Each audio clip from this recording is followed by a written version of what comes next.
The tapping points begin on the side of the hand. It's called the karate chop point.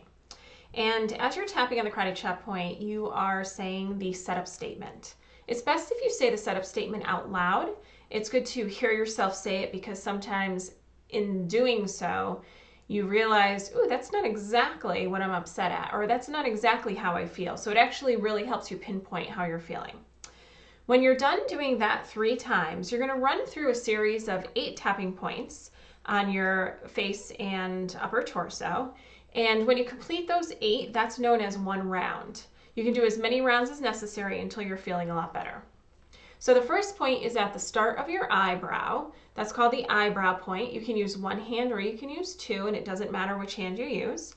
And then if you follow your eyebrow to the side of your eye, you would tap on the side of your eye. And then under your eye, you'll feel that bone right there. Tap on that bone. The next point is under your nose, then under your lips. It's this crease in between your lips and your chin. It's called the chin point, but it's really underneath your lips more than the actual chin. The next point is below your collarbones, right here. And the next point is underneath your arm, like you're giving yourself a hug. You can use a flat palm or you can use your fingertips. And then the last point is the top of your head.